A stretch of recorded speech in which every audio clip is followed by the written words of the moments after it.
আসসালামু আলাইকুম। বাংলাদেশের সর্ববৃহৎ অনলাইন প্ল্যাটফর্ম বিদ্যাবাড়ির ডিজিটাল ক্লাসরুম থেকে আমি আপনাদের সাথে আছি ফুজাইল রহমানী, সিনিয়র শিক্ষক, বাংলা ভাষা ও সাহিত্য বিভাগ, বিদ্যাবাড়ি। আজকে আমরা আছি বাংলা সাহিত্যের গুরুত্বপূর্ণ বিষয় লেকচার 3, সন্ধি ও সমার্থক শব্দ নিয়ে। তাহলে চলুন আমরা আজকে আলোচনা করি সন্ধি। সন্ধি আজকে আমরা এমন ভাবে আলোচনা করব, যদি আপনি একটু মনোযোগী হন তাহলে আপনি সমাসে গিয়ে আটকে পড়বেন না। কারক বিভক্তি, যখন আপনি কারক নির্ণয় করবেন অর্থটা বুঝতে পারবেন। প্রত্যয়ের ক্ষেত্রে যখন প্রত্যয় নির্ণয় করবেন তখন অর্থ বুঝতে পারবেন। সমাসে ব্যাস বাক্য লাগবে না, ব্যাস বাক্য ছাড়াই সমাস নির্ণয় করতে পারবেন। সমাস, প্রকৃতি প্রত্যয়, উপসর্গ সহ ব্যাকরণের জটিল যে অধ্যায়গুলো আছে এই অধ্যায়গুলোর অর্থগুলো বুঝতে পারবেন খুব সহজ থেকে সহজতর উপায়ে। তাহলে চলুন, সন্ধি কাকে বলে? সন্ধি শব্দের অর্থ হচ্ছে মিলন। সন্ধির শব্দের অর্থ কি লিখা আছে? মিলন। সন্ধি শব্দের অর্থ হচ্ছে মিলন। পাশাপাশি বা সন্নিহিত দুটি ধ্বনির মিলনকে কি বলি? সন্ধি বলি। সন্নিহিত, পাশাপাশি অবস্থিত বা কাছাকাছি অবস্থিত দুটি ধ্বনির মিলনকে কি বলি? সন্ধি বলে। তাহলে এখানে আপনাকে প্রথমে খেয়াল করতে হবে সেটা হচ্ছে সন্ধি মানে কি। সন্ধি শব্দের অর্থ হচ্ছে মিলন। সন্নিহিত দুটি ধ্বনির মিলনকেই আমরা কি বলি? সন্ধি বলি। তাহলে এখানে একটু খেয়াল করুন, পাশাপাশি ধ্বনির এরূপ মিলনকে সন্ধি বলে। সন্ধি প্রথমত কি? দুই প্রকার। একটা হচ্ছে বাংলা শব্দের সন্ধি, একটা হচ্ছে তৎসম বা সংস্কৃত শব্দের সন্ধি। একটার নাম হচ্ছে কি? তৎসম অথবা সংস্কৃত শব্দের সন্ধি। তৎসম অথবা সংস্কৃত শব্দের সন্ধি। তাহলে বাংলার সন্ধি দুই প্রকার, একটার নাম হচ্ছে স্বরসন্ধি, একটার নাম হচ্ছে ব্যঞ্জন সন্ধি। একটা হচ্ছে স্বরসন্ধি, একটা হচ্ছে কি? ব্যঞ্জন সন্ধি। তৎসম শব্দের সন্ধি তিন প্রকার, একটা হচ্ছে স্বরসন্ধি, একটা ব্যঞ্জন সন্ধি, আর একটা হচ্ছে বিসর্গ সন্ধি। স্বরব্যঞ্জন এবং বিসর্গ, স্বরব্যঞ্জন এবং বিসর্গ। তাহলে দেখুন, আমাদের চাকরি পরীক্ষায় প্রশ্ন কোনটা আসে? বাংলা সন্ধি থেকে তেমন কোনো প্রশ্ন চাকরি পরীক্ষায় আসে না। তাহলে আসে কোথা থেকে? তৎসম বা সংস্কৃত শব্দের সন্ধি। এটা বাদ। তৎসম বা সংস্কৃত শব্দের সন্ধি তিন প্রকার, স্বর, ব্যঞ্জন, বিসর্গ। স্বর, ব্যঞ্জন এবং বিসর্গ। তাহলে আমাদের চাকরি পরীক্ষায় প্রশ্ন আসে মূলত তিন ধরনের প্রশ্ন। এক, বিদ্যালয় একটা শব্দ লিখলাম, বিদ্যালয়, বিদ্যালয়। এখানে বিদ্যালয় শব্দের মাঝখানে কি আছে? আকার আছে। বিদ্যালয় আকার আছে না? আকারকে উঠাই দেন, তাহলে প্রথমে কি থাকে? বিদ্য, এরপরে কি থাকে? লয়। প্রথমে থাকে বিদ্য, এরপরে থাকে কি? লয়। আপনার পরীক্ষায় প্রশ্ন আসবে, এক, এটা কি সাধিত? সন্ধি। দুই, এটা কোন সন্ধি? স্বর না ব্যঞ্জন নাকি বিসর্গ? তাহলে এটার নাম হচ্ছে স্বর সন্ধি। তিন, এটার বিচ্ছেদ কি? তাহলে কি হবে? বিদ্যাযোগ আলয় সমান সমান বিদ্যালয়। এখন আপনাকে এই বিষয়টা বুঝতে হবে যে এই তিন ধরনের বাইরে সচরাচর পরীক্ষায় প্রশ্ন আসে না। এক হচ্ছে এই শব্দটা কি সাধিত, দুইটা কোন সন্ধি, তিন এটার বিচ্ছেদ কি। কি সাধিত, কোন সন্ধি, এর বিচ্ছেদ কি। কি সাধিত, কোন সন্ধি, এর বিচ্ছেদ কি। তাহলে চলুন, যেহেতু বাংলা থেকে প্রশ্ন আসে না, স্বরসন্ধি আমরা তৎসময় যাব। আপনি যে কাজটা করবেন, নবম দশম শ্রেণীর বোর্ড বই, যেটা মুনির চৌধুরী স্যার 2020 সাল অথবা তার আগের, 2020 সাল অথবা তার আগের বই, মুনির চৌধুরী স্যার, ওনার বইটাকে ফলো করবেন। আমি সরাসরি বই পড়াচ্ছি, অথবা আমার বিদ্যাবাড়ি লেকচার শিটকে ফলো করতে হবে আপনাকে। মুনির চৌধুরী ঢাকা বিশ্ববিদ্যালয়ের বাংলার অধ্যাপক ছিলেন। 1971 সালের 14 ডিসেম্বরে উনি শহীদ হন। শহীদ বুদ্ধিজীবী মুনির চৌধুরী। এখন আসুন, আমার প্রথম বিষয়টা হচ্ছে স্বরসন্ধি। আমরা যখন অঙ্ক করতে যাই, আমরা অঙ্ক করতে গেলে কি করি? সূত্র মুখস্থ করি। Suppose a square minus B square সমান সমান কি হয়? a plus B into a minus B. খুব ভালো কথা, খুব সুন্দর সূত্র হলো। a আর a গুণ করলে a স্কয়ার, এরপরে দেখুন প্লাস আর মাইনাস যোগ করলে মাইনাস, বি আর বি গুণ করলে B square, a square minus B square. তার মানে হচ্ছে কি a plus B into a plus B সমান সমান কি হবে? a square minus B square. তাহলে এখানে একটা বিষয় খেয়াল করবেন যে a plus B into a minus B সমান সমান a square minus B square যদি হয়, যদি আমি একটু ঘাটতেরামি করি a plus B into a plus B, কোনো কালে কি a square minus B square হবে নাকি প্লাস বি স্কয়ার হবে? অবশ্যই মাইনাস হবে না। তার মানে সূত্র যেরকম প্রমাণ করা, কখনোই যদি সূত্রের মতো করে না হয় তাহলে প্রমাণ করা যায় না, ঠিক সন্ধিটা অনেকটা এরকম। সূত্রের বাইরে কখনো সন্ধি হয় না। হ্যাঁ হয়, অল্প কটা হয়, গুটি কয়েক হয়। সেটাকে বলে নিপাত নিষিদ্ধ, মানে যেটা নিয়ম মানে না এমন কিছু সন্ধি, যেটা নিয়ম মানে না এমন কিছু সন্ধি। তাহলে এখানে একটু খেয়াল করবেন, সেটা হচ্ছে আমি প্রথমে যদি বলি আমার হাতে একটা ঘড়ি আছে, ঘড়িতে নির্দিষ্ট একটা জায়গায় জোড়া আছে, এটাকে বিচ্ছেদ করে দিলাম, তাহলে জোড়াটা বিচ্ছেদ হয়ে গেল। ঠিক একইভাবে আবার জোড়াটা লাগিয়ে দিলাম।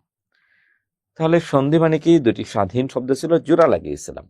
আর বিচ্ছেদ মানে কি, দুটা স্বাধীন শব্দকে আলাদা আলাদা অর্থপূর্ণ করে দিবেন। জোড়া লাগানোর আগে যেরকম ছিল ঠিক এরকম করে দিবেন। এই জন্য আপনাকে মনে রাখতে হবে সরা সন্ধির বেশ কিছু সূত্র আছে। প্রথম সূত্রটা খেয়াল করুন, আকারের সূত্র। আকারের সূত্র কি বলে, বিচ্ছেদের আগে অ অথবা আ, বিচ্ছেদের আগে মানে প্লাসের আগে অ অথবা আ, প্লাসের পরে অ অথবা আ সমান সমান কি হবে, আকার। বিচ্ছেদের আগে অ অথবা আ, বিচ্ছেদের পরে অ অথবা আ, এটা হচ্ছে আকারের সূত্র। তাহলে আমি দুটা শব্দ লিখে দেখাই, যদি বিদ্যালয়, এই শব্দের মাঝখানে স্বরধ্বনি কি আছে, আপনাকে এটা খুঁজে বের করতে হবে। হিমালয় শব্দের মাঝখানে স্বরধ্বনি কি আছে, হিমালয়, এটাকে খুঁজে বের করতে হবে। নবান্ন, এই শব্দের মাঝখানেও স্বরধ্বনি কি আছে, এটাও খুঁজে বের করবেন, নবান্ন। যথার্থ, এই শব্দের মাঝখানে স্বরধ্বনি কি আছে। তাহলে আমি চারটা শব্দ লিখলাম, বিদ্যালয়, হিমালয়, নবান্ন, যথার্থ। বিদ্যালয়, হিমালয়, নবান্ন, যথার্থ। তাহলে এখানে যে চারটা শব্দ লিখলাম, এই চারটা শব্দকে যদি আপনি বিশ্লেষণ করতে পারেন, বুঝে বুঝে পড়তে পারেন, তাহলে আমার বিশ্বাস আপনি সন্ধির ক্লাসের শুরু থেকে শেষ পর্যন্ত সবগুলো শব্দ বুঝতে পারবেন। সন্ধিটা বুঝতে হলে আপনাকে অবশ্যই এই চারটি শব্দের বিশ্লেষণ খুব ভালো করে বুঝতে হবে। যারা আমার রেকর্ড ক্লাস দেখবেন, যখন দেখবেন এই চারটা নিয়ম বোঝার পর পরবর্তী নিয়মে যাবেন, তাহলে এমনিই সব ক্লিয়ার হবে। এই চারটা শব্দ না বুঝে যদি আপনি পরবর্তী নিয়মে যান, তাহলে বুঝতে পারবেন না, আমি এটা বলতে পারবো না, বোঝাটা একটু কঠিন হবে। আপনি সবগুলো শব্দের মাঝখানে একটা কি আছে, আকার আছে, তাই না? তাহলে আকারকে উঠাই দেন। আকারকে উঠাই দিলে প্রথমে কি থাকে, বিদ্য, এরপরে কি থাকে, লয়, প্রথমে থেকে বিদ্য, এরপরে থেকে লয়। হিমালয়, আকার উঠাইলে প্রথমে কি থাকে, হিম, এরপরে কি থাকে, লয়, প্রথমে থাকে হিম, এরপরে কি থাকে, লয়। নবান্ন, প্রথমে কি থাকে, নব, এরপরে থাকে কি, নয়, নয়। যথার্থ, আকার উঠাই দেন, তাহলে প্রথমে কি থাকে, যথ, এরপরে কি থাকে, থই রেফ। তাহলে দেখুন তো আমরা কাকে উঠিয়েছি, আমরা উঠিয়েছি কাকে, আকারকে উঠাইছি। যখন একটা শব্দের মাঝখান থেকে আকারকে উঠানো হলো, আমরা আকারের সূত্রে চলে যাব। আকারের সূত্র অনুযায়ী আপনাকে দুইটা কাজ করতে হবে। প্রথম কাজ কি, আকারের সূত্রে যাব। আকারের সূত্র অনুযায়ী বিচ্ছেদের আগে কি হবে, অ অথবা আ হবে। এখন আমার প্রশ্ন হলে, দেখুন যে স্যার আমি কেমনে বুঝবো এখানে অ হবে না আ হবে, এটা আমি কি করে বুঝবো? এখন দেখুন, আমি একটি পাঞ্জাবি পরেছি, সামনের দিকে কি সুন্দর বোতাম দেখা যাচ্ছে। এখন আমি এই পাঞ্জাবিটাই পরলাম, বোতামগুলো পিঠের দিকে। আপনার কাছে কেমন লাগবে একটু বলেন তো, যে আপনার কাছে কেমন লাগতে পারে? আমি বোতাম পড়েছি কিন্তু পিছনের দিকে পড়েছি। আবার দেখুন, আমার পাঞ্জাবির নিচে একটা অন্তর্বাস মানে সেন্ডু গেঞ্জি আছে, কিন্তু কোনো কারণ ছাড়াই যদি আমি এই সেন্ডু গেঞ্জিটাকে পাঞ্জাবির উপরেই পরে আপনার ক্লাসে চলে আসি বা আপনার সামনে চলে আসি, আপনার কাছে কেমন লাগবে? আরে স্যার কি পাগল হয়েছে নাকি, স্যারের কি মাথা ঠিক আছে? আবার কেউ কেউ কানে কানে এসে বলবেন, স্যার ও স্যার স্যার আপনার গেঞ্জিটা একটু ভিতরে পড়েন। হ্যাঁ, যারা শুভাকাঙ্ক্ষী আরেকজনে হাততালি দিবেন, হ্যাঁ, আরেকজনে হি হি করে হাসবেন। তার মানে কি, দেখেন আপনার পরীক্ষার হলে অপশন দুইটা, হয়তো সঠিক নয়তো ভুল। আমার অপশন দুইটা, হয়তো ভিতরে পড়তে হবে নয়তো উপরে পড়তে হবে। উপরে পড়লে ভুল, ভিতরে পড়লে সঠিক। এখন আমার হাতে একটা ঘড়ি আছে, এটা পায়ে দিয়ে বসে হাঁটলাম, আরে টাইম দেখলেই তো হলো, পা উঠালাম উঠে আবার টাইম দেখলাম, ভুল। এটা ঘড়ি পায়ের বিষয় না। এখানে মনে রাখতে হবে যে আমি অকার বসাবো নাকি আকার বসাবো, এটা বোঝার জন্য দুইটা শব্দের দুই পাশে দুইটা অর্থ আপনাকে বুঝতে হবে।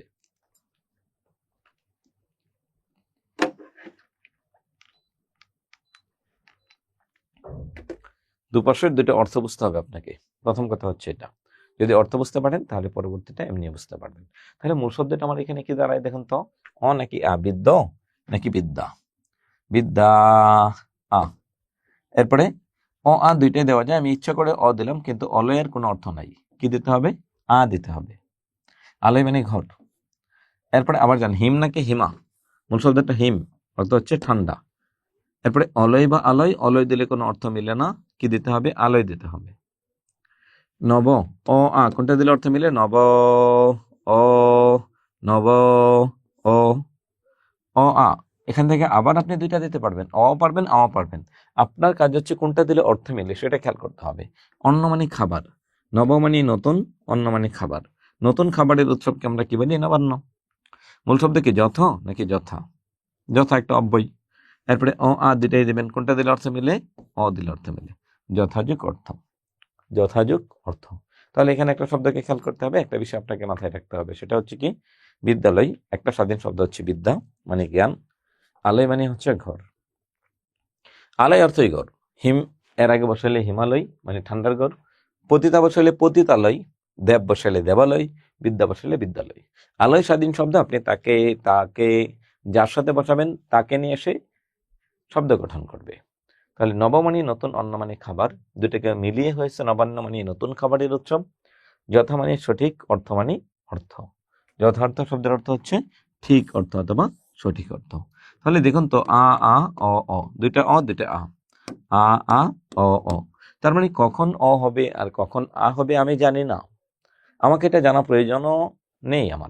আমার প্রয়োজন হচ্ছে যে কোথায় কোনটা ব্যবহার করব, এটা একটু মাথায় রাখতে হবে আপনাকে। আপনার কাজ হচ্ছে জাস্ট 5 মিনিটস, আমি আপনাকে সময় দিচ্ছি যেন আপনি প্রত্যেকটা শব্দের অর্থ একবার করে বুঝে পড়তে পারেন। আবার প্রত্যেকটা শব্দ দেখুন, এই চারটাকে রিভিউ করুন। আমরা প্রথমে যাব, এই আকার শেষ হলো, দ্বিতীয় নিয়মটা কি? একার। যদি কোনো শব্দের মাঝখানে একার থাকে আমরা একারকে উঠিয়ে দেব। এখন একারকে উঠিয়ে দিতে গেলে কি হবে? শুভেচ্ছা, যথেষ্ট, শুভেচ্ছা এবং কি আছে? যথেষ্ট। তাহলে এখানে একটু খেয়াল করুন, একার আছে তাই না? একারকে উঠিয়ে দেন, তাহলে প্রথমে কি থাকে? সু নাকি শুভ? শুভ থাকে। তাহলে একার কোথায় গেল? একার কি ভয়ের আগে না পড়ে? ইয়েস, এখানে মনে রাখতে হবে কার ভয়ের আগে না, কার ভয়ের পরে। তাহলে ভয় একার ভে, ভয় একার ভে। তাহলে কখনো কার বর্ণের আগে বসতে পারে না। যদি আগেই বসতো তাহলে এরকম হতো, ইয়ে ভ এব, এ ভ এব, এ ভ এব। তাহলে দেখুন প্রত্যেকটা কার, কার মানে স্বরবর্ণের সংক্ষিপ্ত রূপ, কার কখনো ব্যঞ্জন বর্ণের আগে বসতে পারে না। আমরা কখনো কি বলি? রসি ব বি, এটা কি কখনো বলি? বলি না। আমরা কি বলি? বই রসইকার বি বলি। আমরা সবসময় কি বলি? বই রসইকার বি। আমরা সবসময় কি বলি? বই রসইকার বি বলি। এটা একটু মাথায় রাখবেন যে কার দেখতে আগে মনে হলেও বাস্তবে কখনো আগে হয় না, কার কখনো বাস্তবে আগে হয় না। তাহলে দেখুন প্রথমে থাকে শুভ, এরপরে কি থাকে? চয় ছয় আকার। যথেষ্ট একার কোঠায় দেন, তাহলে প্রথমে কি থাকে? যথ, এরপরে কি থাকে? ষ্ট। এখন আসুন কাকে উঠাইছেন? একার উঠাইছেন। একার উঠাইলে একারের সূত্রে যাবেন, বিচ্ছেদের আগে অ বা আ। শুভ অসঠিক, যথা আসঠিক। এরপরে রসই বা দীর্ঘই, ইচ্ছা বানানে রস ই, ইষ্ট বানানেও রস ই। ইষ্ট মানে পরিমাণ, যথা মানে ঠিক, যথেষ্ট মানে ঠিক পরিমাণ। শুভ মানে ভালো, ইচ্ছা মানে ইচ্ছা। শুভেচ্ছা শব্দের অর্থ হচ্ছে ভালো ইচ্ছা। শুভেচ্ছা শব্দের অর্থ কি? ভালো ইচ্ছা। শুভেচ্ছা শব্দের অর্থ ভালো ইচ্ছা। 3, যদি কোনো শব্দের মাঝে উকার থাকে তাহলে আমরা কি করব? উকারকে উঠিয়ে দেব। যেমন ধরেন সূর্যোদয়, এই সূর্যোদয় শব্দের মাঝখানে স্বরধ্বনি কি আছে? আপনার প্রথম কাজ হচ্ছে স্বরধ্বনি। যথোচিত, এই শব্দটার মাঝখানে স্বরধ্বনি কি আছে খুঁজে বের করবেন। উকারকে উঠাই দিলে প্রথমে কি থাকে? সূর্য, এরপরে কি থাকে? দয় থাকে। প্রথমে থাকে সূর্য, এরপরে কি থাকে? দয়। যথোচিত, উকারকে উঠাইলে প্রথমে থাকে যথ, এরপরে কি থাকে? চিত। দেখুন তো আমরা কাকে উঠিয়েছি? উকারকে উঠাইছি। উকারকে উঠাইলে আমাদের প্রথমে কাজ কি? অ বা আ। মূল শব্দ কি? সূর্য নাকি সূর্যা? সূর্য। যথ নাকি যথা? আ। উদয় বানানেও হচ্ছে রস্ব উ, উচিত বানানেও হলো রস্ব ও। এখন একটু খেয়াল করুন দুই পাশে দুটো অর্থ। আজকের ক্লাসে আমি সবগুলো অর্থ বলে দেওয়ার চেষ্টা করব। সূর্য যুগ উদয় মানে সূর্যের উদয়, যথা যুগ উচিত, এটার অর্থটা কি একটু বলেন তো? যথোচিত মানে কি? এটার অর্থ কি হতে পারে? এই অর্থটা আমরা সবসময় ব্যবহার করে থাকি, তাহলে কখন কোন অর্থ কোথায় কিভাবে ব্যবহার করি এটা একটু মনে রাখবেন যে কখন কোথায় কোন অর্থ কিভাবে ব্যবহার করি। প্রথমে আমরা যাব যথা মানে কি ঠিক, উচিত মানে উচিত, ঠিক উচিত। দেখুন আমরা যদি কেউ আপনার কোনো ক্ষতি করে, তার এই ক্ষতির প্রতি উত্তর আপনি দিতে না পারেন, আপনার শক্তি নাই, আপনার সামর্থ্য নাই, ফাইন্যান্সিয়াল কোনো কন্ডিশন ভালো না, তাহলে আমরা কি করি? বসে থাকি। যখন সে ন্যাচারাল কোনো পানিশমেন্টের শিকার হয়, তখন আমরা কি বলি? আল্লাহর বিচার আল্লাহ করছে। হ্যাঁ, দেখেন তো, এরকম আমরা কখনো বলি কিনা যে আল্লাহর বিচার আল্লাহ করেছে? তাহলে সেটাকে আমরা কি বলবো? যে আল্লাহর বিচার আল্লাহ করেছে, তখন আমরা সেটাকে কি বলি? যথাযোগ, উচিত, যথোচিত মানে ঠিক উচিত। যথোচিত মানে হলো কি? ঠিক উচিত। আশা করি এই তিনটা বুঝতে পেরেছেন। দেখুন তো এই পর্যন্ত কারো কোনো প্রশ্ন আছে কিনা, থাকলে আপনি আবার পিছন থেকে রিভিউ করবেন, আরো 1 মিনিট দেখুন এবং ভাবুন। তাহলে কি মনে হলো এই পর্যন্ত যে আপনার প্রত্যেকটা শব্দের অর্থ বুঝে বুঝে পড়তে হবে। 4, যদি কোনো শব্দের মাঝে কি থাকে? অর থাকে, অর, তাহলে আমরা কি করব? যেমন আমি একটা শব্দ লিখলাম দেবর্ষি, এখানে আমরা কোথায় ভাঙবো? মহর্ষি। আপনি একটু চালাকি করলে এটা ভাঙ্গাটা সহজ। উত্তমর্ণ, উত্তমর্ণ, অধমর্ণ, উত্তমর্ণ, অধমর্ণ। তাহলে আমরা দেখুন তো এখানে আমরা কোথায় ভাঙবো? অর কে ভাঙবো। ম, অ আর রেফ দুটা মিলে কি আছে? একটা অর আছে, দেখুন, অ আর র, অর। মহ, অ আর রেফ মানে র, অর। দেব, অ, রেফ মানে অর। অর কে উঠাই দিলে প্রথমে কি থাকে? দেব। এরপরে কি থাকে? শি। এরপরে কি থাকে? শি। আচ্ছা, এরপরে আসুন মহর্ষি, অরকে উঠাই দিলে প্রথমে থাকে মহ, এরপরে কি থাকে? শি। উত্তমর্ণ, প্রথমে কি থাকে? উত্তম, এরপরে কি থাকে? মূর্ধন্য। অধমর্ণ, প্রথমে কি থাকে? অধম, এরপরে কি থাকে? মূর্ধন্য। কাকে উঠাইছি আমরা? অরকে উঠাইছি। অরের নিয়ম প্রথমে অ বা আ। তাহলে দেখুন তো আমরা কোনটা দিলে অর্থ মিলে? দেব, মহা, উত্তম, অধম। এরপরে কি দেবেন? একটা, শুধুমাত্র একটা রি দিবেন। দেবযুগ ঋষি, মহাযুগ ঋষি। উত্তম যুগ ঋণ, অধম যুগ ঋণ। উত্তমর্ণ মানে যে ঋণ দেয়, অধমর্ণ মানে যে ঋণ নেয়। একটা আরবি প্রবাদ আছে, এবং আমাদের হাদিসের বিষয় হচ্ছে উপরের হাত মানে যে দেয়, নিচের হাতের চেয়ে উত্তম। নিচের হাত মানে যে নেয়, আর উপরের হাত মানে যে দেয়। উত্তমর্ণ মানে দাতা, অধমর্ণ মানে গ্রহিতা। উত্তমর্ণ মানে দাতা, অধমর্ণ মানে গ্রহিতা। এখন আসুন, অরের বিষয়টা ক্লিয়ার হলো। এরপরে আমরা যাব হচ্ছে আর। আর মানে কি? তৃষ্ণার্ত, শীতার্ত। এখানে কিন্তু আপনার কিছু কনফিউশন থাকবে। তৃষ্ণার্ত, শীতার্ত, আমরা কাকে উঠালাম? আর কে উঠাইছি? আ আর রেফ, আ আর রেফ। আর কে উঠাইলে প্রথমে কি থাকে? তৃষ্ণ, এই পাশে থাকে ত। শীতার্ত, প্রথমে থেকে শীত, এরপরে কি থাকে? ত। আমরা কাকে উঠালাম? আর কে উঠাইছি। আর কে উঠাইলে প্রথমে কি দেব? অ বা আ, এরপরে দেব ঋত। তৃষ্ণ নাকি তৃষ্ণা, কোনটা দিলে অর্থ সঠিক আপনাকে বলতে হবে। তৃষ্ণা একটা অর্থ আছে, শীত সে নিজে একা 100, কোনো অর্থ লাগবে না। এরপরে কি দেবেন? একটা ঋ দেবেন, তাহলে কি হবে? ঋত। একটা ঋ দিলে কি হবে? ঋত। তৃষ্ণা যুগ ঋত তৃষ্ণার্ত, শীত যুগ ঋত সমান সমান কি হবে? শীতার্থ। তৃষ্ণা যুগ ঋত তৃষ্ণার্ত, শীত যুগ ঋত সমান সমান কি হবে? শীতার্থ। তাহলে এখানে তিনটা, এই বিষয়টা একটু খেয়াল করতে হবে আপনাকে, যে শীতার্থ কি, তৃষ্ণার্থ কি। এখন আমার প্রশ্ন হলো যে স্যার আমি এই আর এর মাঝে ভাঙবো না, এই আর এর নিয়মে ভাঙবো না, আমার তো মনে হতে পারে যে আমি 1 নম্বরে ভাঙতে পারতাম। বিদ্যালয় আকারে ভেঙেছিলাম না? আকারে ভাঙেন। প্রথমে কি থাকে? তৃষ্ণ, এরপরে থাকে তৈরেফ। কাকে উঠাইছেন? ও আ। আকারকে প্রথমে দেবেন আ, তৃষ্ণা, এরপরে আবার ও আ একটা দিলেই হলো আ। কি হলো? আর্ত। আর্ত শব্দের অর্থ হচ্ছে দরিদ্র। আর্ত শব্দের অর্থ কি? দরিদ্র। তৃষ্ণা মানে তৃষ্ণা, আর্ত মানে দরিদ্র। তৃষ্ণায় কি আমরা দরিদ্র হই, নাকি তৃষ্ণায় আমরা কাতর হই? আপনার খুব পানির পিপাসা পেয়েছে, আপনি কি এখন দরিদ্র হয়ে যাবেন, নাকি আপনি কাতর হবেন? এটা একটু মনে রাখতে হবে। আপনি কি তৃষ্ণায় দরিদ্র হচ্ছেন, নাকি আপনি তৃষ্ণায় কাতর হচ্ছেন? তৃষ্ণাযুক ঋত সমান সমান তৃষ্ণার্ত, ভয়যুক ঋত সমান সমান ভয়ার্ত। তৃষ্ণাযুক ঋত তৃষ্ণার্ত, ভয়যুক ঋত সমান সমান ভয়ার্ত। তাহলে এখানে দেখুন একটা বিষয়, অ আ প্লাস ঋত, এখানে আমার জোড়াটা কোথায়? আকারে নাকি আরে? মনে রাখতে হবে আর এর মধ্যে আমার জোড়া। তাহলে ধরেন আমার ঘড়ির মধ্যে এখানে একটা জোড়া আছে, চাপ দিলাম খুলে গেল।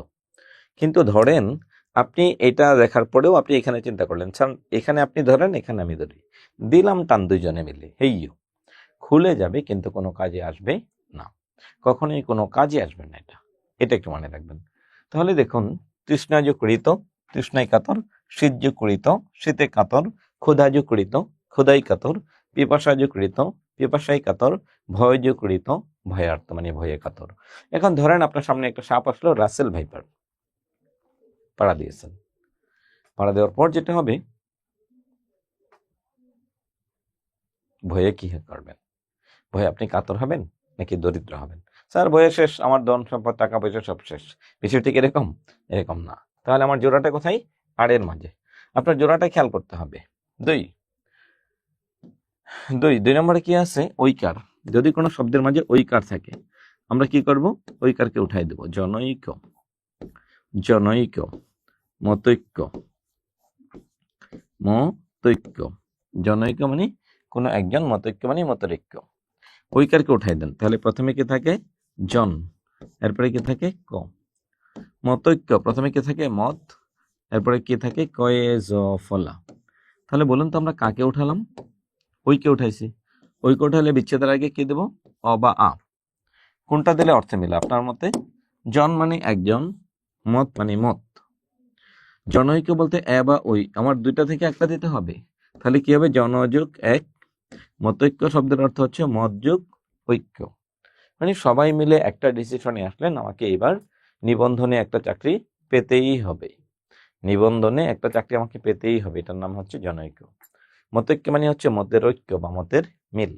মতৈক্য শব্দের অর্থ হচ্ছে মতের মিল, সবাই মিলে আমরা একটা মতে আসবো, তাকে বলে হচ্ছে মতৈক্য। জনৈক্য শব্দের অর্থ হচ্ছে কোনো একজন, জনৈক্য। এরপরে আসুন, এরপরে কি আছে?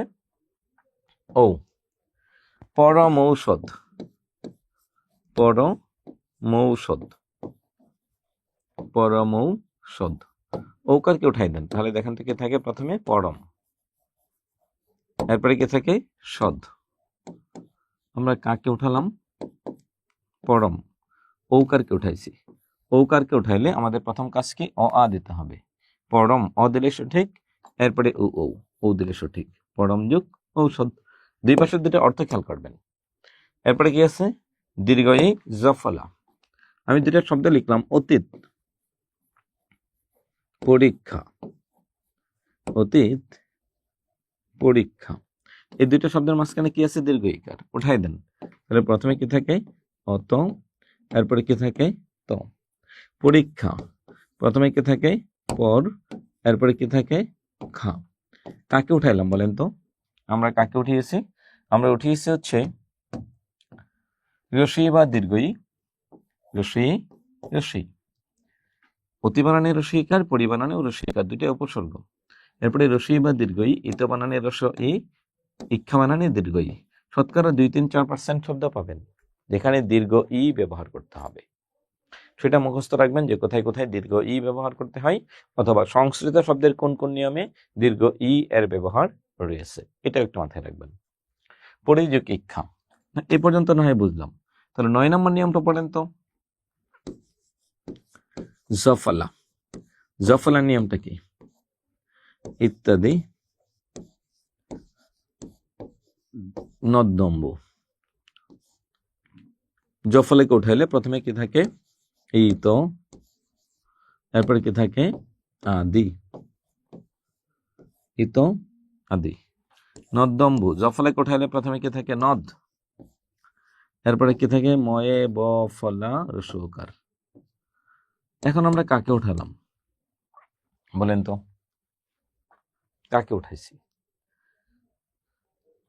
জফলাকে উঠাইছি। জফলাকে উঠাইলে তার নিয়মটা কি দেখুন, জফলার নিয়মে জানতো একটু দেখি তো আমরা। জফলার নিয়মটা কি? প্রথমে রসি বা দীর্ঘই, এরপরে অন্য স্বর। ইতি বানানে রসিকার, নদী বানানে দীর্ঘইকার, প্রথমটা শেষ। এরপর কি বলছে? অন্য স্বর। অন্য স্বর মানে কি? এখানে একটা অ দিলাম, অ, আর এখানে অন্য স্বর মানে একটা স্বরধ্বনি কিন্তু অলরেডি আছে, আ। যদি থাকে আর দেওয়া লাগবে না, আর যদি না থাকে তাহলে কি দেব? অ দিব। যদি থাকে আর দেওয়া লাগবে না, আদি, এখানে একটা আ আছে, আর যেখানে নাই সেখানে অ দেবেন। অ মানে লীন বর্ণ। স্বর, ব্যঞ্জন, বিসর্গ সব সন্ধির ক্ষেত্রে যেখানে অর্থ মিলবে না সেখানে একটা অধ্বনি দেবেন। তাহলে আশা করছি এই পর্যন্ত কারো কোনো সমস্যা থাকার কথা নাই। নদী মানে নদী, অম্ব মানে পানি, নদীর পানিকে বলি নর্দম্ব। ইতি ইত্যাদি শব্দের অর্থ আমরা কি জানি? আরো আছে, এই জাতীয় একই ধরনের আরো কিছু, হ্যাঁ, এই এই এই এই এই এই টাইপের কিছু, কিন্তু না ইতি মানে শেষ, আদি মানে শুরু, শুরু থেকে শেষ। যদি আমি বলি রহিমরা 5 ভাই, রহিম, করিম, জসিম, হ্যাঁ, সসীম, অসীম ইত্যাদি 5 ভাইয়ের নাম বলে এরপর ইত্যাদি বলবেন। এখন বললাম রোমারা 3 বোন, রোমার বাবার সম্পদ ভাগ করা হচ্ছে। এইবার যদি আমি বলি রোমারা 3 বোন, রোমা, সোমা ইত্যাদি। আরেকজনের নাম ধরেন সীমা। সীমা কি করবে? 3 হাত লম্বা একটা দা নিয়ে কোপানো শুরু করবে, এই তোমরা সম্পদ ভাগ করা থেকে আমাকে বাদ দিলা কেন? লিখছো 3 বোন, তাহলে 2 বোন লিখে ইত্যাদি কেমনে দিলা? তাহলে কি ইত্যাদি দেওয়া যাবে না। ইত্যাদি মানে সবগুলো দিয়ে এরপর ইত্যাদি দিতে হবে। এখন আসুন আমরা পরবর্তী অংশে যাচ্ছি। 10 নম্বরে কি আছে? দীর্ঘকার। দীর্ঘকার যুক্ত একটা শব্দ লিখলাম মরুদ্যান। মরুদ্যান, বোধোৎসব, বোধোৎসব। তাহলে দেখুন মরুদ্যান দীর্ঘকারকে উঠাই দেন, প্রথমে কে থাকে মর, এরপরে কে থাকে দান। বোধোৎসব প্রথমে থাকে কি বধ, এরপরে কে থাকে খণ্ডত দন্তাস্য ব। আমরা কাকে উঠিয়েছি? দীর্ঘকারকে উঠাইছি, তাই না? তাহলে প্রথমে আমরা কি দেবো? বিচ্ছেদের আগে রস্য বা দীর্ঘ, বিচ্ছেদের পরেও রস্য বা দীর্ঘ উ, এটা একটু মনে রাখবেন। প্রথমে দেব মরু বানানে কি কার? রস্য উকার। আর উদ্যান বানানে কি হবে? রস্য উ। মরু যুগ উদ্যান সমান কি হলো? মরুদ্যান, মরু যুগ উদ্যান। বধূৎসব, বধূ বানানে দীর্ঘ উ, বধূ। উৎসব বানানে রস্য উ, বধূ যুগ উৎসব সমান কি হবে? বধূৎসব। এখন আপনার কাছে প্রশ্ন হতে পারে, স্যার এটার অর্থ কি? মরু মানে বালি, উদ্যান মানে বাগান। বালির মধ্যে যে বাগান আমরা তাকে কি বলি? মরুদ্যান। একটা বালির মাঝখানে যে বাগান তাকে আমরা কি বলি? মরুদ্যান বলি। মরু যুগ উদ্যান সমান মরুদ্যান, বালির মধ্যে যে বাগান। বধূৎসব, বধূ যুগ উৎসব, বধূকে কেন্দ্র করে যে উৎসব তাকে বলি বধূৎসব। এখানে আপনার একটা মনে মনে একটা প্রশ্ন থাকতে পারে, স্যার আমি জফলাতে ভাঙলাম না কেন? যদি জফলাতে ভাঙতাম তাহলে কি হতো? প্রথমে দেখুন তো মরুদ। আচ্ছা বলুন তো মরুদ অর্থ কি বালি? জি না, তাহলে আমার জোড়া এখানে না। এখন আপনার কাছে মনে হতে পারে, স্যার আমি আকারেও তো ভাঙতে পারি, আকারে ভাঙেন, তাহলে প্রথমে থেকে মরুদ্দ। মরুদ্দ অর্থ কি বালি? জি না, মরু অর্থ বালি। তাহলে দুইটা স্বাধীন শব্দ আপনাকে মিলাইতে হবে, একটা মরু একটা উদ্যান, দুটাকে জোড়া লাগিয়েছেন। দুইটা শব্দকে জোড়া লাগিয়ে আপনারা কি করেছেন? মরুদ্যান বানিয়েছেন। দুটো শব্দকে জোড়া লাগিয়েছেন। বধূৎসব, বধূ মানে ওয়াইফ, উৎসব মানে উৎসব। ওয়াইফকে কেন্দ্র করে যে উৎসব পরিচালনা করা হয় তাকে বলে হচ্ছে বধূৎসব। ওয়াইফকে কেন্দ্র করে যে উৎসব পরিচালনা করা হয় তাকে বলে হচ্ছে বধূৎসব। তাহলে এখানে আপনাকে একটু খেয়াল করতে হবে, মরুযুগ উদ্যান সমান মরুদ্যান, বধূযুগ উৎসব সমান কি হলো? বধূৎসব। তাহলে বধূৎসব বলতে আমরা কোন উৎসব কি বুঝি?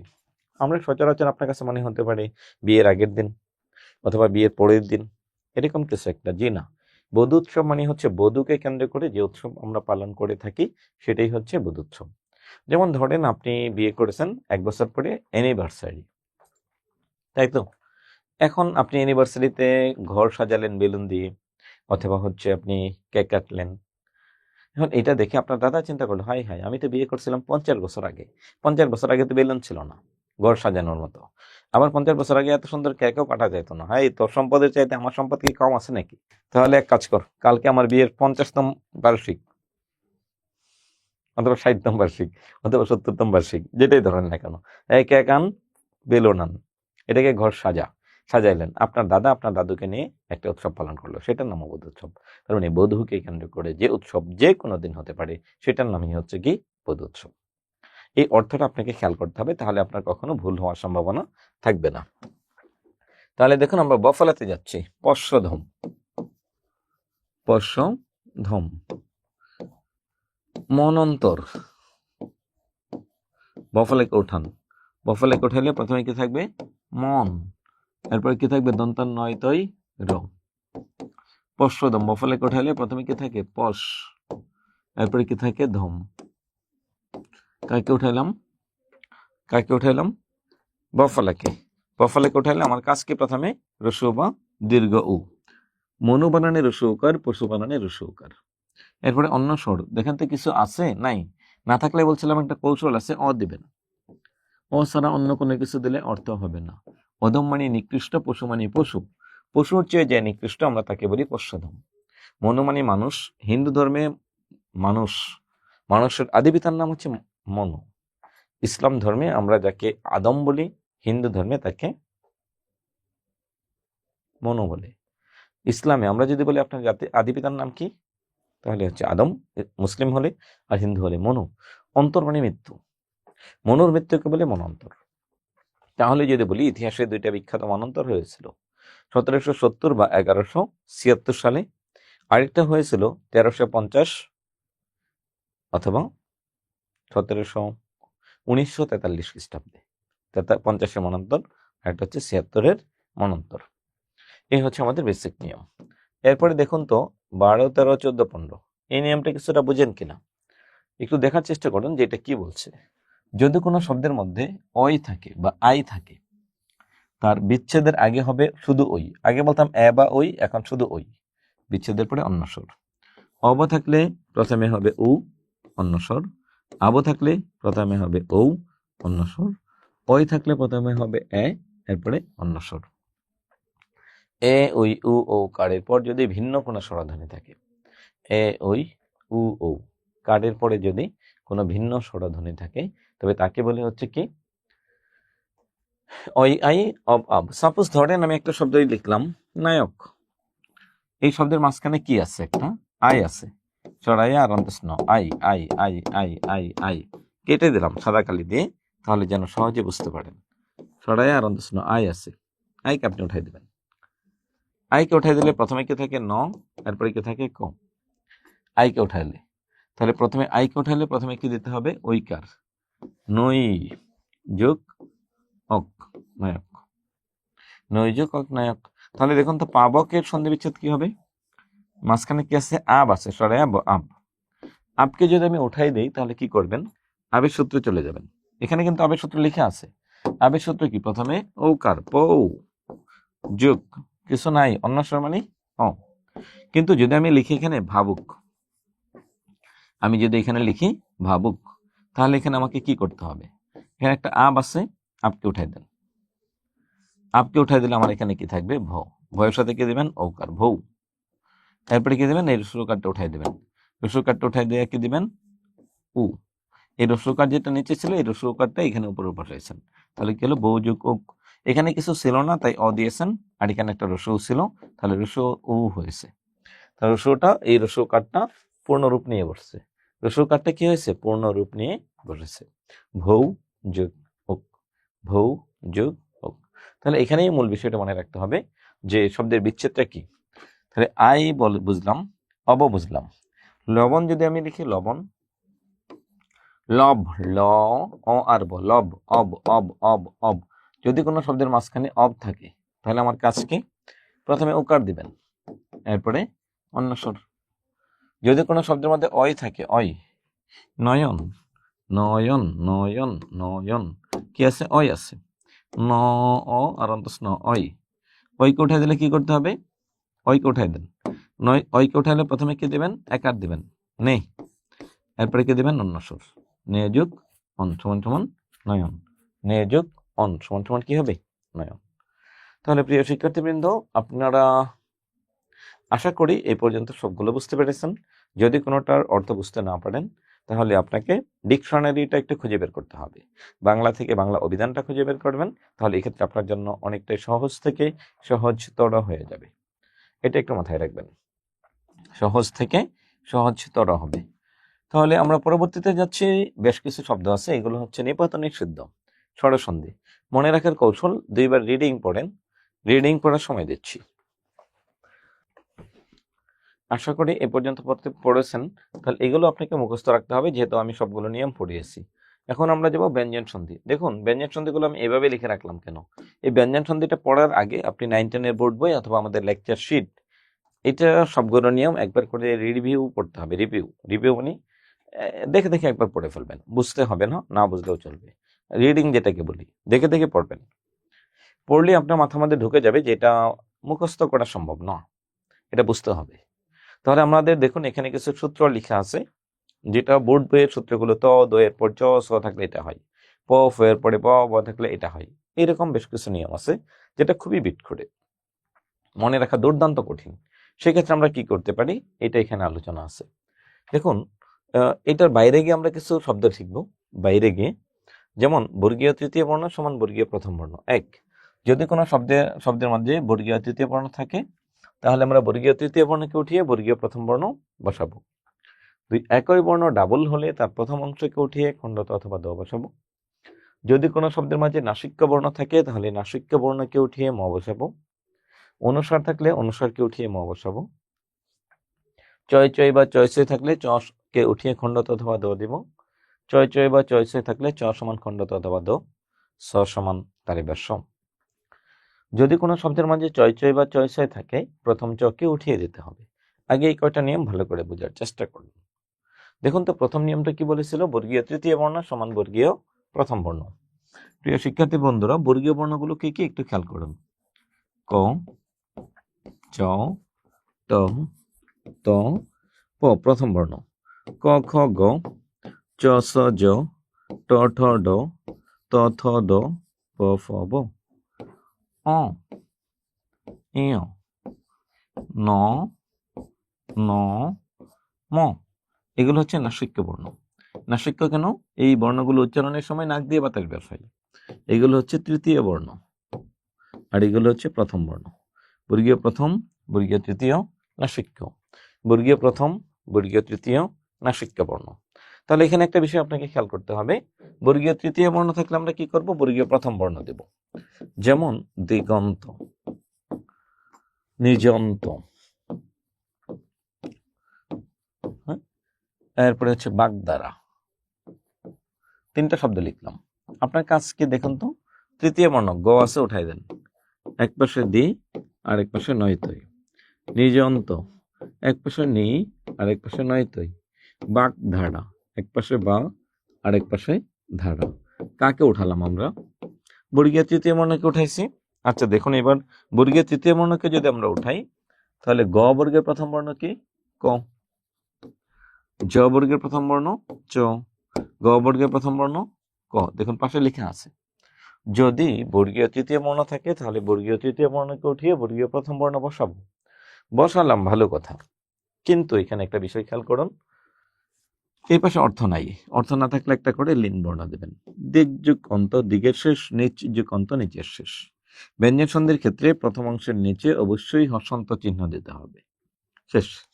এই পাশে ধারার অর্থ আছে তাই আমার কোনো কিছু দিতে হয় নাই, আর নয়তো এর অর্থ নাই তাই আমরা কি দিয়েছি? অ মানে লিন বর্ণ দিয়েছি। অ মানে লিন বর্ণ দিয়েছি। তাহলে দেখুন একই বর্ণ ডাবল, উড্ডিন, উড্ডিন। বিপজ্জনক, একই বর্ণ ডাবল লিখলাম। ডাবল বর্ণের প্রথম অংশকে উঠান, এক পাশে থাকে উ আর এক পাশে থাকে দিন। বিপজ্জনক এক পাশে থাকে বিপ আর এক পাশে কি থাকে? জনক। দেখুন তো আমরা কাকে উঠালাম? একই বর্ণ ডাবল, জটা ডাবল ছিল, এখানে ডটাও ডাবল হয়েছে। তো ডাবল বর্ণ যদি কোনো শব্দে থাকে আমরা কি করব? খণ্ডত অথবা দ বসাতে পারবো। একই বর্ণ যদি দুইবার আসে তার প্রথম অংশকে উঠিয়ে খণ্ডত অথবা দ বসাবো। তাহলে কোনটা দিলে অর্থ মিলে? উদ, উদ বানানে কি হবে? খণ্ডত অথবা দ। উদ বানানে খণ্ডত, বিপদ বানানে দ। শেষ। 3, যদি কোনো শব্দে নাসিক্য বর্ণ থাকে, শঙ্কা, সঞ্চয়, সঞ্চয়, সন্ন্যাস, সন্ন্যাস।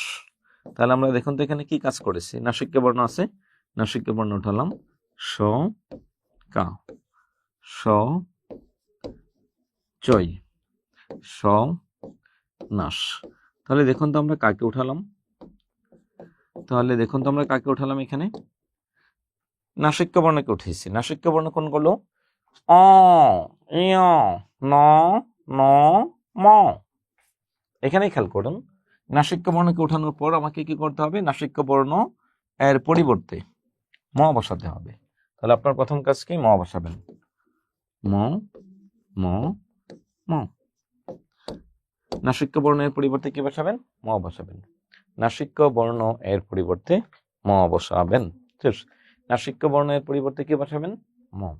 নাসিক্য বর্ণ এর পরিবর্তে কি বসাবেন? ম। তাহলে 1 2 3 তিনটা নিয়ম বুঝতে পারছেন কিনা? বর্গীয় তৃতীয় বর্ণ সমান বর্গীয় প্রথম বর্ণ, একই বর্ণ ডাবল হলে খণ্ডত অথবা দ, নাসিক্য বর্ণ সমান সমান ম। আপনাকে 1 মিনিট সময় দেব, 1 মিনিট পর থেকে আমি আবার বোঝানোর চেষ্টা করব যে এই তিনটা শব্দের বিচ্ছেদটা আবার রিভিউ করুন।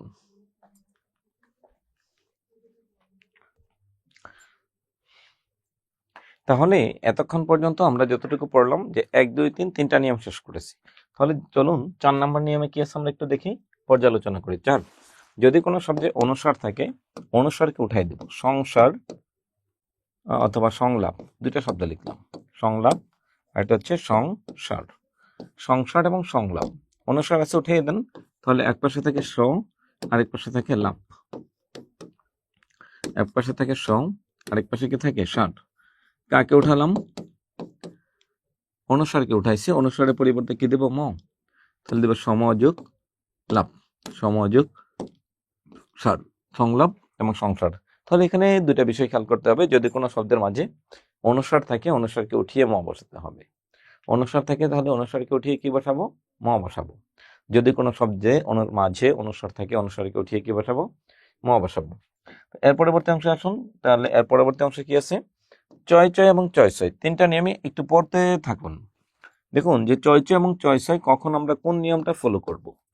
চয় চয় এবং চয় ছয়ের বেশ কয়েকটা নিয়ম আছে। সচ্চিন্তা, সচ্চিন্তা, বিপদছায়া, এখানেও দেখুন চয় ছয় আছে, বিপদছায়া, উশৃঙ্খল, উশৃঙ্খল, চলশক্তি, চলশক্তি, মুখচ্ছবি, মুখচ্ছবি, বৃক্ষচ্ছায়া। দেখুন তো চয়েসের তিনটা নিয়ম আছে, তিনটা নিয়মের মধ্যে কি আছে? প্রথম, চ সমান খণ্ডত অথবা দ। 2, চ সমান খণ্ডত অথবা দ এবং স সমান তালিব বর্ষ। 3, প্রথম চকে উঠিয়ে দিতে হবে, প্রথম চকে উঠিয়ে দিতে হবে। তাহলে এখানে একটা বিষয় খেয়াল করতে হবে, চয় চয় বা চয় ছয় থাকলে, যদি কোনো শব্দের মাঝে চয় চয় বা চয় ছয় থাকে, প্রথম চকে উঠিয়ে খণ্ডত অথবা দ, পরে সকে উঠিয়ে তালিব বর্ষ। এটার মধ্যে কোনো কাজই নাই, চয় চয় বা চয় ছয় উঠিয়ে দেবেন। এখন আপনার কাছে মনে হতে পারে স্যার এতগুলো নিয়ম কেমনে মনে রাখবো, এরকম মনে হচ্ছে না? এটার উত্তর দিচ্ছি যে এতগুলো নিয়ম মনে রাখার বিষয়টা হচ্ছে, যদি কোনো শব্দের মধ্যে চয় চয় বা চয় ছয় থেকে উঠিয়ে দেন, এক পাশে থেকে স, চকে উঠান, আরেক পাশে চিন্তা, এক পাশে থেকে বিপ, আরেক পাশে থেকে ছায়া, উশৃঙ্খল, এক পাশে থেকে উ, আরেক পাশে থাকে শৃঙ্খল, এক পাশে থেকে চল, আরেক পাশে থাকে শক্তি, এক পাশে থেকে মুখ, আরেক পাশে থাকে ছবি, ছবি, এক পাশে থাকে বৃক্ষ, আরেক পাশে থাকে কি ছায়া। তাহলে এখানে আপনাকে একটু খেয়াল করতে হবে যে আমি কাকে উঠালাম। আমার প্রথম কাজকে আমি চকে উঠিয়েছি, আপনার কাজ কি? অপারেশন পরে আপনার কাজ হচ্ছে প্রথমে চ চ চ চ, তার মানে সবগুলোতে চ উঠাইছি। চ ওঠানোর পর কি কি বিচ্ছেদ আছে আমার তাও দেখা যাচ্ছে। তাহলে এখন আমার একটাই কাজ, সেটা হচ্ছে চয়ের পরিবর্তে আমি কখন কোথায় কিভাবে কি বসাতে পারি। প্রথম কাজ হচ্ছে চয়ের পরিবর্তে কাজ দুইটা, খণ্ডত অথবা দ, এখানেও খণ্ডত অথবা দ। চলুন বসাই, কোনটা দিলে অর্থ মিলবে। যেহেতু চকে উঠাইছি, সৎ বানানে খণ্ডত, বিপদ বানানে দ, উদ বানানে খণ্ডত, চলত বানানে খণ্ডত। মুখ শব্দের অর্থ আছে, দিতে হবে না। বৃক্ষ শব্দের অর্থ আছে, দিতে হবে না। প্রথম অংশ শেষ। পরের অংশ, চিন্তার অর্থ আছে, ছায়ার অর্থ আছে, কিন্তু শৃঙ্খল এবং শক্তির অর্থ নাই। শক্তি স দিয়ে না, শৃঙ্খলও স দিয়ে না। তাহলে এখানে আমাকে একটা বিষয় মুছে দিতে হবে। শৃঙ্খল ছয়ের পরিবর্তে কি দিতে হবে? তালিবাস্য। নিচে রিকার ছিল, ওটু রিকার দিয়েছেন। শক্তি, শক্তি ছয়ের পরিবর্তে আপনি কি দিবেন? তালিবাস্য। ছবির অর্থ আছে, ছায়ার অর্থ আছে। তাহলে দেখুন আমি কাজটা কি করেছি। প্রথমে খণ্ডত অথবা দ বসিয়েছি, পরে তালিবাস্য বসিয়েছি। প্রথমে খণ্ডত অথবা দ, পরে তালিবাস্য। প্রথমে খণ্ডত অথবা দ, পরে কি দিয়েছে? তালিবাস্য দিয়েছে। প্রথমে খণ্ডত অথবা দ দিয়েছি, তারপরে তালিব বর্ষ দিয়েছি। এটা একটু মনে রাখবেন যে প্রথমে খণ্ডত অথবা দ, পরে তালিব বর্ষ দিয়েছি। তাহলে এখানে একটা বিষয় আপনাকে মনে রাখতে হবে যে দুই পাশের দুটো অর্থ আছে কিনা। একটা সৎ, একটা চিন্তা, দুটাকে আমি জোড়া লাগিয়েছিলাম, তখন আমার অর্থ হয়েছিল সৎ চিন্তা। একটা বিপদ, একটা ছায়া। বিপদের ছায়াকে আমরা কি বলি? বিপদ ছায়া। চলার শক্তিকে বলি কি? চলৎ শক্তি। যদি আমরা দেখি চলার শক্তি আমার গায়ে নাই, তাহলে আমরা কি বলি? চলৎ শক্তি নাই। আমাদের বয়স যখন 80, 90 বা 100 হবে, তখন আমাদের গায়ে চলার শক্তি থাকবে না। এটা স্বভাবতই, প্রত্যেকের ক্ষেত্রে হয়। তাহলে দেখুন, সেটাকে বলে চলার শক্তি। পরে যে স আছে, স দিয়ে অর্থ মিলে না, তাহলে আপনি এখানে স এর পরিবর্তে কি দিবেন? অবশ্যই তালিব বর্ষ বসাবেন। অবশ্যই স এর পরিবর্তে কি বসাবেন? তালিব বর্ষ বসাবেন। এরপরে আসুন, এরপরে কি আছে? এই ছিল আমাদের ব্যঞ্জন সন্ধি। তাহলে এরপরে যাবেন হচ্ছে নিপাতনে সিদ্ধ ব্যঞ্জন সন্ধি। গুলো মনে রাখার কৌশল একটা গল্প দিয়েছি, আপনি এখান থেকে দেখে দেখে মুখস্থ করে নেবেন। নিপাতনে সিদ্ধ ব্যঞ্জন সন্ধি। বিসর্গ সন্ধি। যদি কোনো শব্দের মাঝে উকার আসে, আমরা উকারকে উঠিয়ে বিসর্গ দিব। র বা রেফ আসে, র বা রেফকে উঠিয়ে বিসর্গ। তালিব বা স, দন্ত স, মূর্ধন্য স যদি কোনো শব্দে যুক্ত হয়ে আসে, এই সটাকে উঠিয়ে বিসর্গ দিব। তাহলে এই 4টা নিয়ম আপনাকে মনে রাখতে হবে। যদি কোনো শব্দের মাঝে তালিব বা স, দন্ত স, মূর্ধন্য স থাকে। আমি প্রথমে যাচ্ছি উকার। তপোবন, মনোহর। দেখুন তো, দুইটা শব্দের মাঝখানে কি আছে? উকার আছে, উকারকে উঠিয়ে দিব। উঠিয়ে দিলে প্রথমে কি থাকে? তপ, এরপরে কি থাকে? বন। মনোহর, প্রথমে কি থাকে? মন, এরপরে কি থাকে? হর। মন এবং হর। তাহলে আমরা কাকে উঠালাম? উকারকে উঠাইছি। এই উকারকে উঠাইলে আমরা প্রথমে কি দেবো? তপ, এরপরে বন। প্রথম অংশ শেষে 2টা করে বিসর্গ দেব। শেষ। মন হরণ করেছে যেটাকে বলে মনোহর। তপস্যা করার বন যেটা, সেটাকে বলে তপবন। দুই পাশে 2টা অর্থ থাকতে হবে, এটা মনে রাখবেন। 2, পুনরায়। একটা শব্দ লিখলাম কি? পুনরায়। পুনরায়, পুনর্বার। দুইটা শব্দের মধ্যে কি আছে? রেফ আছে, র আছে। র কে উঠাইলে প্রথমে কি থাকে? পুন, এরপরে কি থাকে? আই।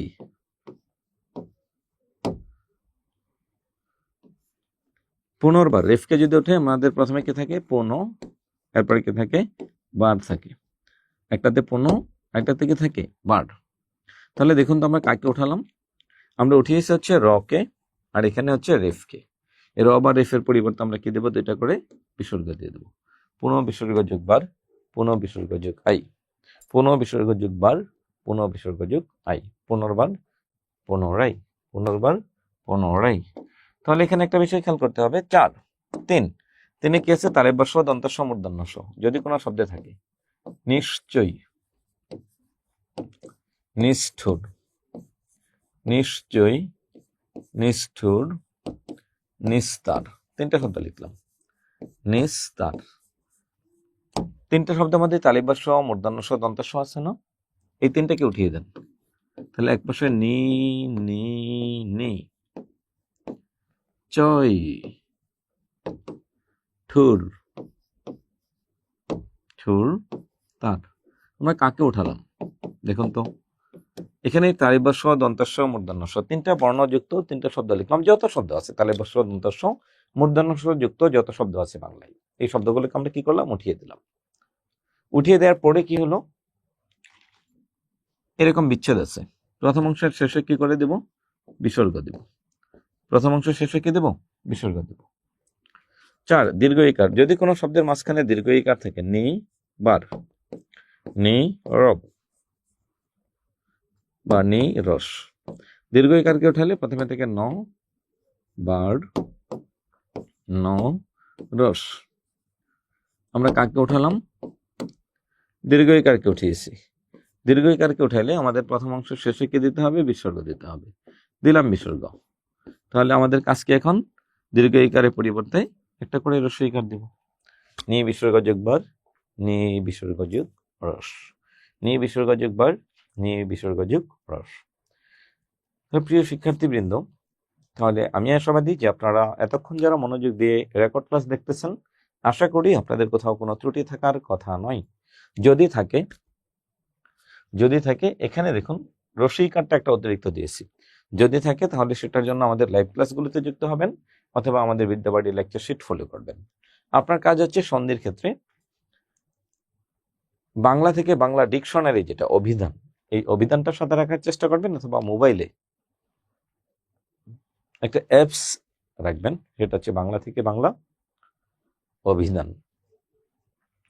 এখন যদি আমি আপনাকে প্রশ্ন করার সুযোগ থাকতো, আপনি নিজেকে নিজে একটু জাস্টিফাই করেন তো, যে এতদিন তো আপনি সন্ধি পড়েছিলেন, তাহলে এতদিনের পড়া সন্ধি এবং আজকের পড়া সন্ধির মধ্যে ডিফারেন্সটা কোথায়, পার্থক্যটা কোথায়?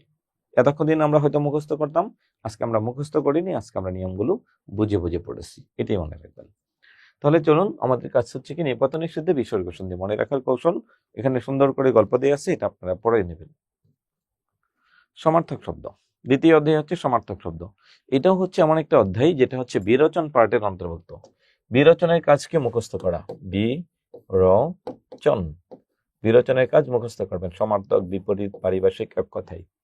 সাপোজ আমি একটা শব্দ যদি বলি বিদ্যুৎ, বিদ্যুৎ শব্দের যদি কয়েকটি সমার্থক শব্দ আপনাকে বলি, তড়িৎ, চপল, চপলা, চঞ্চলা, অশনি, ক্ষণপ্রভা, প্রভা, দামিনী, সৌদামিনী, বিজলি, বিদ্যুৎ, সম্পা।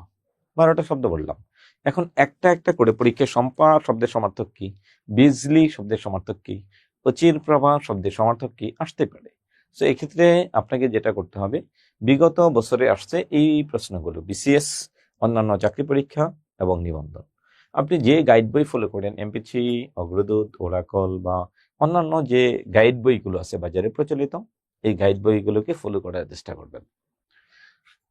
সমার্থক শব্দ যেগুলো গুরুত্বপূর্ণ আমরা এখানে কিছু দিয়েছি, অগ্নি, পাবক, বিশ্বনর, আগুন, বিভবসু, বহ্নি, অনল, হুতাসন, সর্বভোগ, কৃষণু, সর্বসূচি। অরণ্য মানে হচ্ছে বন, অরণ্য, বিপিন, কানন, জঙ্গল, বনানি, অরণ্যানি। আকাশ, অন্তরিক্ষ, অব্র, অম্বর, আসমান, ভৌম, খগোল, নক্ষত্র, খলুক, নক্ষত্রলোক, নব, নব, নভস, নবলোক, দেব, দেবলোক, হ্যাঁ, দুলুক। এগুলো হচ্ছে আকাশ এর সমার্থক শব্দ। চাঁদ, সূর্য, জল, পৃথিবী, পর্বত, পদ্ম, কি আছে উৎপল, পঙ্কজ, এরপরে কি আছে কমল, নলিনী, রাজীব, পুষ্কর, শতদল, অরবিন্দু, বিদ্যুৎ, ময়ূর, হাতি। এগুলো হচ্ছে আমাদের বিগত বছরে আসছে গুরুত্বপূর্ণ কিছু শব্দ। যদি আপনি এটা পড়তে পারেন, একটা শব্দের 8 থেকে 10টা করে সমার্থক শব্দ মুখস্থ করা থাকে, তাহলে আপনার জন্য বেটার। যদি না থাকে সেক্ষেত্রে আপনার করণীয় কি, সেক্ষেত্রে আপনি শুধু বিগত বছরের প্রশ্নগুলো পড়েন। এখন 10টা করে সমার্থক শব্দ মুখস্থ করা আপনার জন্য আদৌ সম্ভব নয়, কখনোই সম্ভব না। তাহলে চলুন আমরা পরবর্তী অংশে যাচ্ছি। গুরুত্বপূর্ণ প্রশ্ন এই অধ্যায় থেকে এসেছে, এরকম কিছু আমরা প্রশ্ন বিচ্ছেদ করব। 46তম বিসিএস এর আমরা একটা প্রশ্ন দেখবো, মানে লেটেস্ট বিসিএস এ কি আসছিল, শির শেষদ শব্দের সন্ধি বিচ্ছেদ কি। আপনার কাজ কি, শব্দের মাঝখানে একটা তালিবাস্য আছে, এটাকে উঠাই দেন। তালিবাস্য, দন্তস্ব, মূর্ধন্যস্ব যদি যুক্ত হয়ে আসে কোনো শব্দের মাঝে, ওই যুক্ত বর্ণটিকে উঠিয়ে দেবেন। তালিবাস্য, দন্তস্ব, মূর্ধন্যস্ব, এই 3টা বর্ণকে যদি আপনি উঠিয়ে দেন, তাহলে কি করবেন, এই 3টা বর্ণকে উঠিয়ে আমাকে কি করতে হবে, বিসর্গ দিতে হবে। তাহলে এইটাকে উঠাইলে প্রথমে কি থাকে, শির, এরপরে কি থাকে, সেদ। তাহলে র এর কারণে, তালিবাস্য এর কারণে বিসর্গ দিতে হবে। শির বিসর্গ যোগ সেদ সমান সমান শিরোচ্ছেদ। তাহলে আমার উত্তর সঠিক কোনটা হচ্ছে, চলুন একটু দেখে নেই। শিরোচ্ছেদ। 2 নদী আর সমার্থক শব্দ কোনটি, নদী, সিন্ধু, হিল্লুল, তটিনী, নির্ঝর। তটিনী, সিন্ধু শব্দের অর্থ হচ্ছে সাগর, হিল্লুল শব্দের অর্থ হচ্ছে ঢেউ, নির্ঝর শব্দের অর্থ হচ্ছে ঝর্ণা। তটিনী মানে নদী। চলচ্চিত্র শব্দের সন্ধি বিচ্ছেদ কি, চয় চয় থাকলে আমাদের 3টা কাজ আছে। প্রথমে আমরা কি করব, চকে উঠিয়ে দেব, এক পাশে থাকে চল, আরেক পাশে থাকে চিত্র। এরকম কি কি আছে, চলিত এটা ভুল, চলন্ত এটা ভুল, তাহলে 1 আর 2 হতে পারে। তাহলে চকে উঠিয়ে কি দিতে হবে, খণ্ডত অথবা দ দিতে হবে। তাহলে কি দিলাম, চলযোগ চিত্র সমান সমান চলচ্চিত্র। দেখুন এটা আসছে কোনটা, 18তম শিক্ষক নিবন্ধন পরীক্ষা স্কুল পর্যায়ে 2024। অনেক কঠিন কি এসেছে। যদি কেউ আপনারা এই মনোযোগ দিয়ে আমাদের রেকর্ড ক্লাসটি দেখেন, তাহলে আমি আশাবাদী আপনি 25 থেকে 20 ওঠানো আপনার জন্য কঠিন কোনো বিষয় হবে না, খুব বেশি কঠিন কিছু হবে না। সন্ধির প্রধান সুবিধা কি, আমি যদি বলি বিদ্যাযুগ আলয়ে যাব, আমি বিদ্যাযুগ আলয়ে যাব, তাহলে আমার জন্য কি এটা সহজ নাকি কঠিন? আমি বিদ্যা যুগ আলোয় যাব, তাহলে এটা আমার জন্য কি সহজ নাকি কঠিন? কঠিন, শুনতে খারাপ লাগে। বিদ্যা যুগ আলোয়, এটা কেমন শোনা যায় না? আমি কি বিদ্যা যুগ আলোয় যাব নাকি বিদ্যালয়ে যাব? আমি অবশ্যই বিদ্যালয়ে যাব। যেহেতু আমি বিদ্যালয়ে যাব, তাহলে এখানে আপনাকে একটা বিষয় মনে রাখতে হবে, সন্ধির সুবিধা হচ্ছে উচ্চারণের সুবিধা। আমরা উচ্চারণের সুবিধার জন্য প্রথমত সন্ধি বিচ্ছেদ এই অধ্যায়টাকে আমাদের হাতের মুঠোয় নিয়ে এসেছি। উচ্চারণের সুবিধাটা হচ্ছে সবচেয়ে বড় সুবিধা। সমার্থক শব্দ পৃথিবী, দেখুন তো, আসে নেহে কেহ অবনি পড়ে, আপনার তোরে, সকলের তোরে, সকলে আমরা, প্রত্যেকে আমরা, পরের তোরে। সুফিয়া কামালের এই কবিতার লাইন যদি আপনি একটু পড়তে পারেন তাহলে এটা বুঝতে পারবেন। সুফিয়া কামাল। অবনী শব্দের অর্থ হচ্ছে পৃথিবী, অবনী, মেদিনী, ধরা, ধরিত্রী। কুন্তল শব্দের অর্থ হচ্ছে চুল, চুলের সমার্থক শব্দ হচ্ছে কেশ। কুন্তল শব্দের সমার্থক শব্দ হচ্ছে চুল। এটা কত 2024 সালে আসছে, 18তম স্কুল পর্যায়ে 2-এ। এটা আসছে কি স্কুল পর্যায়ে 2-এ, দুইটাই আসছে। আত্মজা ও একটি করবী গাছ, একটা বাংলা সাহিত্যের বিখ্যাত একটা গল্প আছে, হাসান হাফিজুর রহমান নাকি হাসান আজিজুল হক, আগুন পাখি, আত্মজা ও একটি করবী গাছ। অর্থাৎ দেশ বিভাগের ফলে একটা বৃদ্ধ পুরুষ তার মেয়েকে দিয়ে পতিতা বৃত্তি করিয়েছিল, এরকম একটা গল্প আছে। আত্মজা শব্দের অর্থ হচ্ছে, আত্মজা শব্দের সমার্থক শব্দ নয় কোনটি? দেখুন কি চালাকি করেছে ওরা। সমার্থক শব্দ যদি বলি, তনয়া হয় কন্যা, কন্যাও হয়, তনয়া হয়, দুইটা হয়, তাহলে পুত্র হবে না। ওরা খুব চালাক। কোনটা? 18তম শিক্ষক নিবন্ধন স্কুল পর্যায়ে দিয়ে এসেছে, এটা একটু মনে রাখবেন। এরপরে আসবেন হচ্ছে সন্ধি শব্দের অর্থ কি? কলেজ নিবন্ধন, শিক্ষক নিবন্ধন মানে প্রবাসক নিবন্ধন, যেটা 2024 এই লাস্ট ইয়ারে আসছে। তাহলে সন্ধি শব্দের অর্থ হচ্ছে মিলন। সন্নিহিত দুটি ধ্বনির মিলনকে আমরা কি বলি? সন্ধি বলি। সন্নিহিত দুটি ধ্বনির মিলনকে আমরা কি বলি? সন্ধি বলি। সতীশ শব্দের সন্ধি বিচ্ছেদ কোনটি? শিক্ষক নিবন্ধন কলেজ পর্যায়ে আসছে। সতী যোগ ঈশ, দুইটাই দীর্ঘইকার। সতী যোগ ঈশ সমান সমান সতীশ, সতী যোগ ঈশ সমান সমান সতীশ। অম্বু, নদ্যম্বু, নদ্যম্বু অর্থ কি মনে আছে? সন্ধি বিচ্ছেদের মধ্যে পড়িয়েছিলাম নদ্যম্বু। নদ্যম্বু শব্দের অর্থ হচ্ছে নদীর পানি। নদ্যম্বু শব্দের অর্থ কি? নদীর পানি। তাহলে অম্বু শব্দের অর্থ হচ্ছে পানি, নদী যোগ অম্বু সমান সমান নদ্যম্বু। বনস্পতি, এখান থেকে দেখুন তো, যদি কোনো শব্দে তালিবস্য, দন্তস্য, মূর্ধন্যস্য থাকে, আপনি একটু খেয়াল করুন, আপনার চোখ রাখুন স্ক্রিনে। আপনাদেরকে এতটুকু সময় দেওয়ার উদ্দেশ্য কি? আপনার এতটুকু সময় দেওয়ার উদ্দেশ্য, দেখুন আমি এরকম একটা নিয়ম পড়িয়েছিলাম এবং প্রথম শব্দের বিচ্ছেদটাই এরকম ছিল। আপনার কাজ কি? এটাকে উঠাই দেন। এটাকে উঠাই দিলে কি হবে? বন বিসর্গ যোগ পতি, বনস্পতি।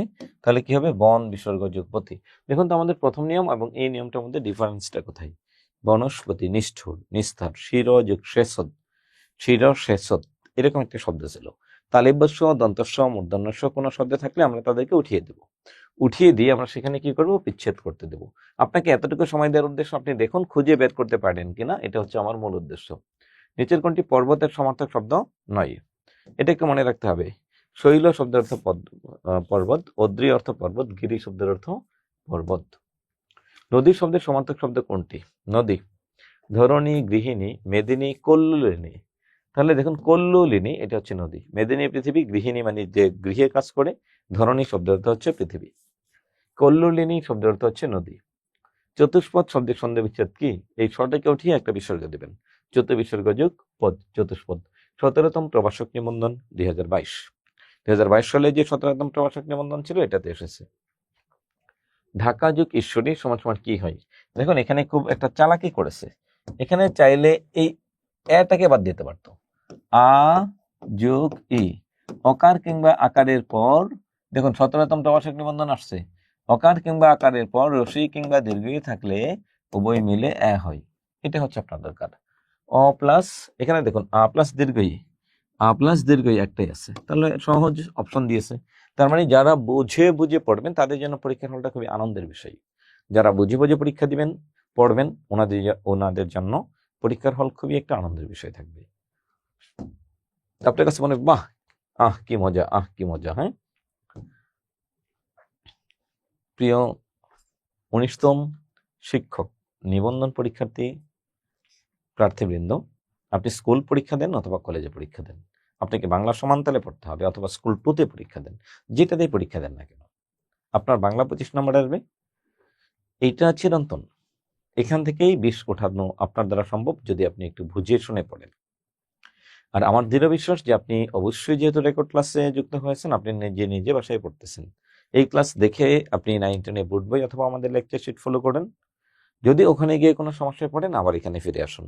তবে কিছু কিছু নিয়ম দেখবেন এখান থেকে বাদ দেওয়া হয়েছে, যেগুলো আমাদের জন্য খুব বেশি গুরুত্বপূর্ণ নয়।